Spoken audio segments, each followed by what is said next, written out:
안녕하세요, 닥터 윤입니다. 이번 시간에도 항암제에 대한 이야기 이어갈 거고요. 오늘은 옥살리플라틴에 대한 이야기를 나눠보도록 하겠습니다. 제일 많이 쓰이는 플라틴이 시스플라틴이 제일 많이 쓰일 거고요. 그 다음이 이제 카보플라틴이나 옥살리플라틴들이 많이 활용되는데, 옥살리플라틴은 무슨 플라틴, 보통 플라틴으로 끝나는 애들은 이제 화학 구조에 백금이 들어가는 약들이에요. 그래서 그 백금 성분이 백금을 낀 그 화학 구조가 우리 몸에 들어와서 세포 분열하는 그런 세포들을 잡아서 막 공격을 해서 직접적으로 죽이는 그런 효과를 갖고 있는 약들입니다. 그래서 플라틴으로 끝나는 약들은 공격력이 세요. 근데 문제는 늘 그렇듯이 암세포만 공격하는 게 아니라 우리 몸세포도 같이 약에 의해서 공격을 받기 때문에 효과도 세고 부작용도 센, 항암제 하면 떠오르는 그 강한 약들, 거기에 가장 대표적인 약들이 바로 옥살리플라틴, 시스플라틴 이런 약들입니다. 옥살리플라틴도 5FP와 마찬가지로 다른 항암제와 같이 병용해서 들어가는 경우가 많고요. 물론 단독으로 쓰이는 경우도 있기는 한데, 보통은 한 가지 정도 다른 약이랑 섞어 들어간다든지 아니면은 세트로 이렇게 몇 가지를 묶어서 그런 식으로 들어가는 경우가 흔히 보여지게 됩니다.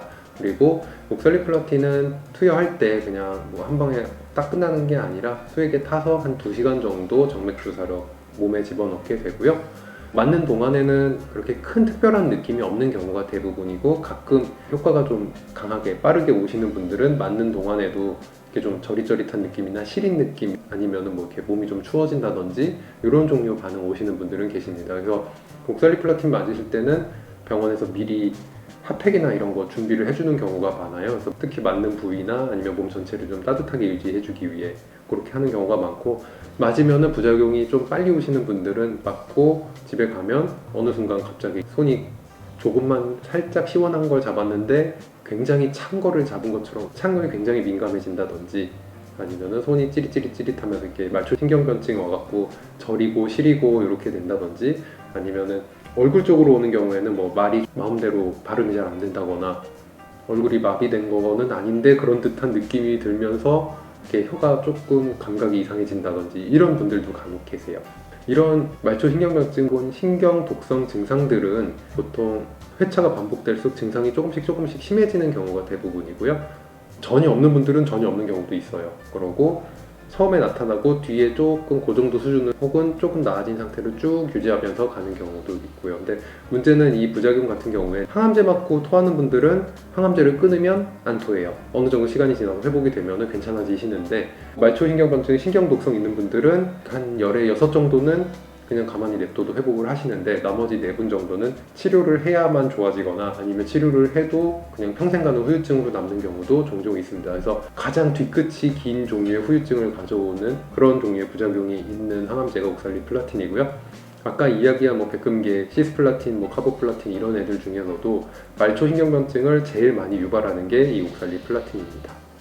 그래서 이런 말초신경변증은 증상 자체가 몸을 차게 하거나 아니면 손발을 차게 했을 때, 그럴 때에는 점점 증상이 나빠지는 경우가 많고, 아니면 차가울 때 직접적으로 확 그때 나빠지는 분들도 계세요. 그래서 손발을 최대한 따뜻하게 유지해주는 게 좋고요.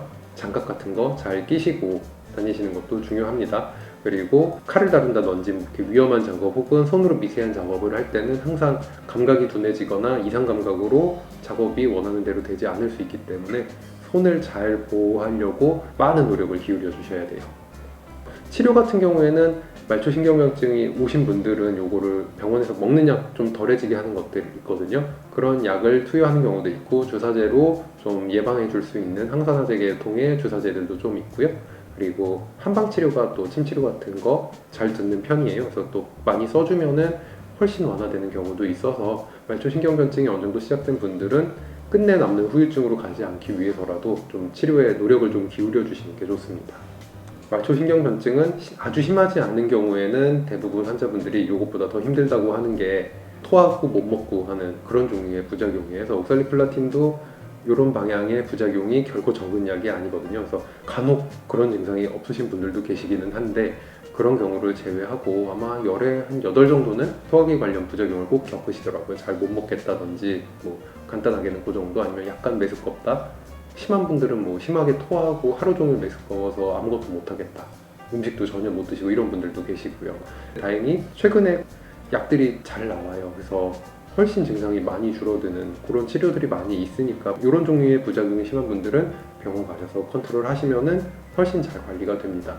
요새는 항암 하시면서 토하고 못 먹고 그래서 큰 문제로 빠지는 경우는 많잖아요. 그게 힘들기는 한데 큰 문제로 빠질 정도로 심각하지는 않게끔 유지하는 약들이 잘 나오고 있습니다.